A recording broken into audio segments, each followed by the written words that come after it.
ಸಂತ ಮಾರ್ಕರ ಶುಭ ಸಂದೇಶ ಅಧ್ಯಾಯ 4 ವಚನ 1-9. ಬಿತ್ತುವವನ ಸಾಮತೆ. ಯೇಸು ಸ್ವಾಮಿ ಗಲಿಲೆಯ ಸರೋವರದ ತೀರದಲ್ಲಿ ಮತ್ತೆ ಬೋಧಿಸಲಾರಂಭಿಸಿದರು. ಜನರು ಕಿಕ್ಕಿರಿದು ಸುತ್ತಲೂ ನೆರೆದು ಬಂದಿದ್ದರು. ಆದುದರಿಂದ ಅವರು ಸರೋವರದಲ್ಲಿದ್ದ ದೋಣಿಯೊಂದನ್ನು ಹತ್ತಿ ಕುಳಿತರು. ಜನರು ದಡದಲ್ಲೇ ಉಳಿದರು. ಆಗ ಯೇಸು ಅವರಿಗೆ ಅನೇಕ ವಿಷಯಗಳನ್ನು ಸಾಮತೆಗಳ ಮೂಲಕ ಬೋಧಿಸುತ್ತಾ ಹೀಗೆಂದರು. ಕೇಳಿ, ಒಬ್ಬ ರೈತ ಬಿತ್ತುವುದಕ್ಕೆ ಹೊರಟ. ಬಿತ್ತನೆ ಮಾಡುತ್ತಾ ಇದ್ದಾಗ ಕೆಲವು ಬೀಜಗಳು ಕಾಲ್ದಾರಿಯಲ್ಲಿ ಬಿದ್ದವು. ಬಿದ್ದುದೇ ಹಕ್ಕಿಗಳು ಬಂದು ಅವುಗಳನ್ನು ತಿಂದು ಬಿಟ್ಟವು. ಬೇರೆ ಕೆಲವು ಬೀಜಗಳು ಹೆಚ್ಚು ಮಣ್ಣಿಲ್ಲದ ಕಲ್ಲು ನೆಲದ ಮೇಲೆ ಬಿದ್ದವು. ಅಲ್ಲಿ ಮಣ್ಣು ಬಹಳ ತೆಳ್ಳಗಿದ್ದುದರಿಂದ ಅವು ಬೇಗನೆ ಮೊಳೆತವು.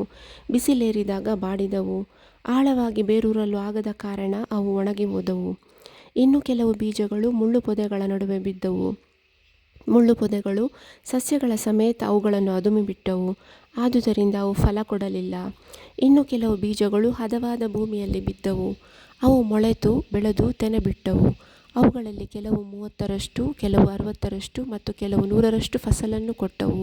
ಈ ಸಾಮತೆಯನ್ನು ಹೇಳಿದ ಬಳಿಕ ಯೇಸು, ಕೇಳುವುದಕ್ಕೆ ಕಿವಿಯುಳ್ಳವನು ಕೇಳಿಸಿಕೊಳ್ಳಲಿ ಎಂದರು.